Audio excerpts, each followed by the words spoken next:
प्यारे बच्चों, class 12 history का टर्म 1 का एग्जामिनेशन जो सीबीएसई कंडक्ट करेगी नवंबर-दिसंबर में होंगे। इसका मतलब ये हुआ कि सीबीएसई का बोर्ड एग्जाम जो पहले सिर्फ साल में एक बार होता था, वो अब साल में 2 बार होगा, एक टर्म 1 और एक टर्म 2। तो टर्म 1 में आपको पहले भी मैं बता चुका हूं पिछले वीडियो में कि सिर्फ एमसीक्यू प्रश्न पूछे जाएंगे और अब सीबीएसई ने सैंपल क्वेश्चन पेपर भी दे दिया है। तो इस सैंपल पेपर को जिसे मैं डिस्कस करने जा रहा हूं, बहुत अच्छी तरह से समझने की कोशिश करिएगा, क्योंकि बोर्ड एग्जाम जो नवंबर दिसंबर में आपका होगा टर्म 1 का, उसमें इसी के बेसिस पे आपको प्रश्न पूछा जाएगा। तो इस सैंपल पेपर को जितनी अच्छी तरह से आप समझ लेंगे, बोर्ड एग्जाम उतनी ही अच्छी तरह से कर पाएंगे।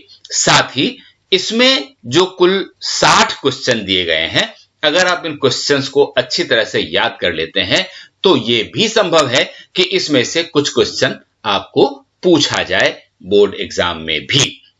तो चलिए, ये देखिए सैंपल क्वेश्चन पेपर टर्म 1 का है, 2021-22 सेशन के लिए है, क्लास 12। समय 90 मिनट का होगा, यानी कि 1.5 घंटे का समय आपको मिलेगा और 40 नंबर का ये पेपर होगा। ये बहुत इंपॉर्टेंट है।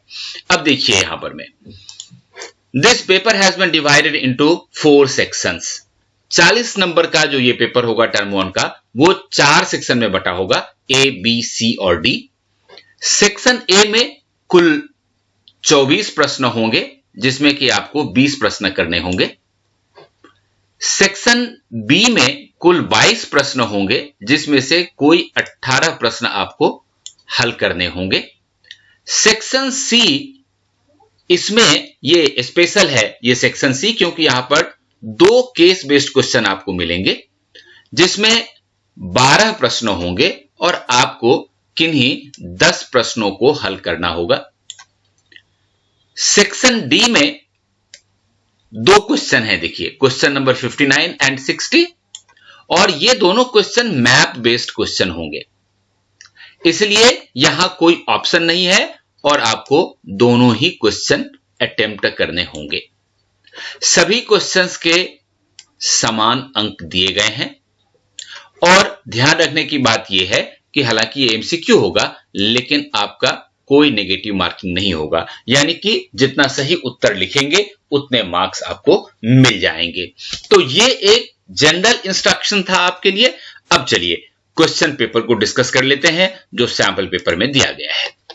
ये देखिए, आप यहां देख सकते हैं, ये मार्किंग स्कीम है और यहां पर मैं सेक्शन ए में, जैसा हमने बात किया था कि 24 प्रश्न होंगे, you have to attempt any 20 question, किसी भी 20 क्वेश्चन के इसके सही जवाब आपको पता है, आप उनको डिस्कस कर लीजिए। पहला क्वेश्चन देखिए, who among the following was the author of the book the story of Indian archaeology. The story of Indian archaeology के नाम की जो पुस्तक है, इसके लेखक कौन हैं? तो यहां देखिए, ये 4 ऑप्शन आपके पास दिए गए हैं, लेकिन सही उत्तर है प्रश्न का एस.एन. रॉय। आपके बुक 1 में पेज नंबर 20 पे अगर आप जाएंगे तो इस प्रश्न का उत्तर आपको मिलेगा, the story of Indian archaeology was written by S N. Roy. So ये सी ऑप्शन बिल्कुल सही ऑप्शन है। अगला प्रश्न देखिए, अगला प्रश्न कहता है, who among the following was the first director general of the archaeological survey of India. ASI का पहला डायरेक्टर जनरल कौन था? और ये यहां पर में 4 ऑप्शन है और सही उत्तर है A option, Alexander Cunningham. ASI यानी कि भारतीय पुरातत्व सर्वेक्षण विभाग के पहले डायरेक्टर जनरल थे। प्रश्न संख्या 3 देखिए, which one among the following religious practices was seemed to be unfamiliar and unusual with the Harappan culture। यानी कि ये जो 4 ऑप्शन दिए हुए हैं, उनमें आपको यह बताना है कि इनमें से 3 चीजें ऐसी थीं जो हड़प्पा सभ्यता का अंग हुआ करती थी। हड़प्पा के लोग इनके बारे में जानते थे, लेकिन एक ऐसी चीज थी जिसके बारे में वो नहीं जानते थे, अनफैमिलियर थे। तो वो कौन सी चीज थी? तो इसका सही उत्तर है ऑप्शन डी, सांस्कृतिक यज्ञ। हड़प्पा सभ्यता में यज्ञ नहीं हुआ करता था। यज्ञ होने का कोई प्रमाण हड़प्पा सभ्यता से नहीं प्राप्त हुआ है। क्वेश्चन नंबर 4 देखिए, which one of the following is the oldest stupa, यानी सबसे पुराने स्तूप का नाम आपसे पूछ रहा है। And was commission by the Mauryan king Ashok, ये सम्राट अशोक के द्वारा बनवाया गया था और भारत का सबसे पुराना स्तूप है। आपको उसका नाम ढूंढना है और दोस्तों इसका सही उत्तर है सांची स्तूप। सांची स्तूप भारत का सबसे पुराना स्तूप है। क्वेश्चन नंबर 5 देखिए, which one of the following aspects describe the meaning of तीर्थंकर। जैनिज्म में यानी कि जैन धर्म के अंदर तीर्थंकर का क्या अर्थ होता है? ये आपके 4 ऑप्शंस हैं और सही आंसर ये है, those who guide main and women across the river of existence, यानी कि एक ऐसा गुरु जो पुरुषों को, महिलाओं को, सबको जीवन के उस पार ले जाता है, यानी कि जो गुरु है वो तीर्थंकर है। क्वेश्चन नंबर 6 देखिए, which one of the following empire issued gold coins for the very first time in first century CE. अब यह प्रश्न है कि किसने सबसे पहली बार, किस शासक वंश ने सबसे पहली बार पहली शताब्दी में गोल्ड कॉइन यानी कि सोने के सिक्के चलाए थे? और इसका सही उत्तर है कुषाण शासकों ने, यानी कि कुषाण राजा लोगों ने सबसे पहले प्रथम शताब्दी ईस्वी में गोल्ड कॉइन यानी कि सोने के सिक्के चलाए थे। क्वेश्चन नंबर 7 देखिए, which of the following city of the Harappan civilization was exclusively devoted to the craft production of self project, यानी कि सीपी से बनने वाले। अब सीपियां कहां से मिलती हैं? तो समंदर से मिलती हैं। तो समंदर से मिले हुए चीजों से जो मनके बनते थे उसके लिए एक विशेष शहर था जहां पर यह सारा काम होता था, और वो कौन सा शहर है? तो दोस्तों ये जो ऑप्शन आपके पास 4 हैं उसमें सही उत्तर है चनहूद्रो। और आपके पुस्तक में यदि आप पेज नंबर 11 पे जाएंगे तो इस प्रश्न का उत्तर आपको मिल जाएगा। अगला जो सवाल है ये देखिए, question number 8, who among the following was the composer of Prayag प्रशस्ति। प्रयाग प्रशस्ति की रचना किसने की थी? और ये 4 ऑप्शन आपके पास हैं, सही आंसर आपको बताना है और सही उत्तर है हरिसेन। हरिसेन दरबारी कवि थे और इन्होंने प्रयाग प्रशस्ति की रचना की थी। पेज नंबर 37 के ऊपर आपको इसका उत्तर मिलता है।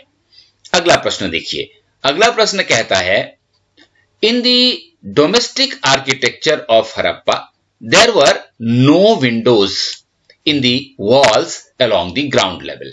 Identify the possible cause mentioned by the archaeologist from the following options.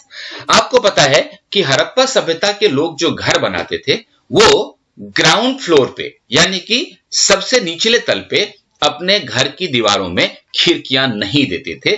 तो क्यों नहीं देते थे? प्रश्न ये है कि ये ऑप्शंस हैं आपके पास और उसमें से आपको ये बताना है कि आपके हिसाब से सही ऑप्शन क्या है कि वो लोग अपने घरों के खिड़कियों को ग्राउंड फ्लोर के ऊपर क्यों नहीं लगाते थे? तो इसका सही उत्तर है टू मेंटेन प्राइवेसी, यानी कि वो लोग अपनी निजता को बहुत ज्यादा महत्व देते थे और उनकी प्राइवेसी बनी रहनी चाहिए, इसलिए ये लोग ग्राउंड फ्लोर के खिड़कियों को नहीं बनाते थे। चलिए अगला सवाल देखते हैं जो प्रश्न संख्या 10 है।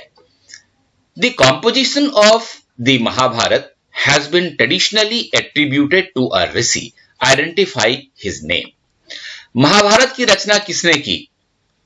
अब यहां एक ऋषि कहकर के आपको क्लू भी दिया गया है। तो आपको यह बताना है कि किस ऋषि ने महाभारत की रचना की थी, और यहां पर ये सारे ऑप्शंस हैं।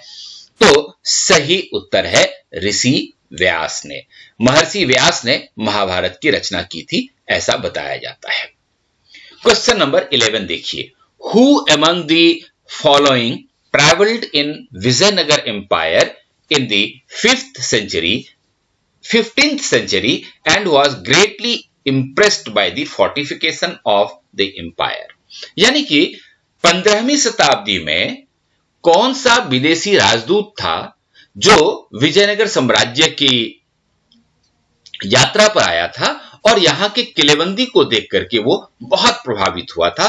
उस विदेशी यात्री का नाम क्या था, ये आपको बताना है, और इसका सही उत्तर है अब्दुल रज्जाक। अगला सवाल देखिए, अगला सवाल question number 12, who among the following was the first women to be ordained as a bhikshuni. ये सवाल बौद्ध धर्म से संबंधित है, यानी कि कौन सी महिला सबसे पहले भिक्षुनी बनी थी, और इसका सही उत्तर है महाप्रजापति गौतमी, जिनको महात्मा बुद्ध का बीमाता भी माना जाता है। उन्होंने सबसे पहले महिला होने के नाते बौद्ध धर्म को ग्रहण किया था और भिक्षुनी बनी थी। क्वेश्चन नंबर 13 देखिए, which of the following statement is correct regarding Mahanavami डिब्बा। महानवमी डिब्बा के बारे में कौन सा जो सेंटेंस है इसमें से वो सही है, ये आपको बताना है, और सही जो उत्तर है वो ए है। Mahanavami Dibba was the part of king's palace complex. Vijayanagara साम्राज्य के राजा का जो महल था उसका एक हिस्सा महानवमी डिब्बा हुआ करता था। ये इसका सही उत्तर है। अब देखते हैं क्वेश्चन नंबर 14। क्वेश्चन नंबर 14 कहता है कि Krishnadeva Raya belonged to which of the following dynasties. यानी कि कृष्णदेव राय का किस शासक वंश से संबंध था, और इसका सही उत्तर है तुलु वंश। कृष्णदेव राय तुलु वंश से संबंधित थे। अगला सवाल देखिए, question number 15। The mid-first millennium BCE is often regarded as a turning point in world history. Which of the following is the significant aspect related to the statement? प्रथम सहस्त्राब्दी का जो मध्य वाला हिस्सा है उसे पूरी दुनिया के लिए एक टर्निंग पॉइंट माना जाता है। क्यों माना जाता है, ये आपको 4 ऑप्शंस दिया हुआ है और इसमें से एक आपको चूज करना है। तो दोस्तों सही उत्तर है इसका, thinkers of the world try to understand mysteries of existence. हमारी जो एग्जिस्टेंस है उसके जो रहस्य हैं इसके बारे में दुनिया के कई देशों के चिंतकों ने, कई देशों के दार्शनिकों ने सोचने समझने का प्रयास किया और उसे एक्सप्लेन भी किया। जैसे भारत में महात्मा बुद्ध थे और तीर्थंकर महावीर थे, इस तरह से जरथुस्त्र थे ईरान में। तो बहुत सारे लोग ऐसे हुए जिन्होंने कि इस काम को किया। इसीलिए ये जो फर्स्ट मिलेनियम बीसीई का मिड वाला यानी कि बीच वाला हिस्सा है, इसे पूरी दुनिया के लिए टर्निंग पॉइंट माना जाता है। क्वेश्चन नंबर 16 देखिए, who among the following gurus of Sikh compiled Guru Adi Granth Sahib. यानी कि गुरु आदि ग्रंथ साहिब में जितने दोहे हैं, जितने शब्द हैं, उनको संकलित करने का काम किसने किया, ये प्रश्न है और इसका सही उत्तर है गुरु अर्जन देव। गुरु अर्जन देव ने गुरु आदि ग्रंथ साहिब का संकलन किया था। प्रश्न संख्या 17 देखिए, why is the Harappan script called enigmatic? Choose the correct reason. यानी कि इसको रहस्यमयी लिपि क्यों माना जाता है? हड़प्पा की जो लिपि है उसको रहस्यमयी क्यों माना जाता है? इसका क्या कारण है? तो सही कारण तो यह है कि it's script remains undeciphered till date. आज तक हड़प्पा की लिपि को पढ़ा नहीं जा सका है, इसलिए इसको रहस्यमय लिपि माना जाता है। अब देखिए अगला question number 18। Who among the following was the best known ruler of Satavahana dynasty? Satavahana राजवंश का सबसे प्रसिद्ध शासक कौन था, यह आपको बताना है। और सही उत्तर है इसका गौतमी पुत्र श्री सातकर्णी सातवाहन वंश का सबसे बेस्ट नोन राजा हुआ करता था। क्वेश्चन नंबर 19 देखिए, फिल इन दी ब्लैंक है। अब क्वेश्चन का फॉर्म बदल गया है यहां पे। The compilation of Vinaya Pitaka, the Sutta Pitaka and the Abhidhamma Pitaka are called as what? अब यह प्रश्न भी बौद्ध धर्म से संबंधित है कि बौद्ध धर्म के 3 प्रमुख ग्रंथ हैं, विनय पिटक, सुत्त पिटक और अभिधम्म पिटक। इन तीनों पिटकों को यानी कि इन तीनों पुस्तकों को एक साथ क्या कहा जाता है? तो सही उत्तर है इसका त्रिपिटक। चूंकि ये 3 है इसलिए इनको त्रिपिटक कहा जाता है। अगला क्वेश्चन है question number 20। Which one of the following temples was used only by Vijayanagara rulers and their families? यहां पर 4 ऐसे मंदिरों के नाम दिए गए हैं जो विजयनगर साम्राज्य में थे, लेकिन विजयनगर के राजा और उनके परिवार इस मंदिर में पूजा करने के लिए जाते थे। बाकी साधारण जनता के लिए यह मंदिर नहीं खुला हुआ था। तो यह कौन सा मंदिर था यह आपको बताना है। और सही उत्तर है दी हजार राम टेम्पल। हजार राम मंदिर जो था इसमें सिर्फ विजयनगर के शासक और उनका परिवार पूजा करने के लिए जाया करता था। अगला सवाल देखिए क्वेश्चन नंबर 21। क्वेश्चन नंबर 21 कहता है कि who among the following was the author of अर्थशास्त्र? अर्थशास्त्र एक बहुत ही प्रशासनिक महत्वपूर्ण प्रशासनिक ग्रंथ हुआ करता था। तो इसकी रचना किसने की थी? ये 4 नाम आपके सामने हैं और सही उत्तर है चाणक्य। चाणक्य ने अर्थशास्त्र की रचना की थी। क्वेश्चन नंबर 22 देखते हैं। Which of the following languages were spoken by Rayas and Nayakas in Vijayanagara empire? यानी कि विजयनगर एम्पायर के जो राय हुआ करते थे, राजा हुआ करते थे और उनके जो नायक हुआ करते थे यानी कि सैनिक जो प्रमुख हुआ करते थे, वो लोग कौन सी भाषा बोलते थे? तो इसका सही उत्तर है कन्नड़ और तेलुगु। यानी कि विजयनगर के शासक और उनके नायक कन्नड़ और तेलुगु भाषा में बातचीत किया करते थे। अगला सवाल देखिए। Which one of the following battles weakened Vijayanagara empire? Vijayanagara empire जो 1565 ईस्वी में एक लड़ाई के कारण बिल्कुल ही बर्बाद हो गया, वो कौन सी लड़ाई थी ये आपको बताना है। और आपका सही ऑप्शन है ये वाला, बैटल ऑफ तालीकोटा, जिसे राक्षसी तंगरी की लड़ाई भी कहते हैं। और इसके बाद विजयनगर साम्राज्य खत्म हो गया था। और इस सेक्शन का जो अंतिम प्रश्न है वो देखिए। Who among the following begums provided money for the preservation of Sanchi stupa?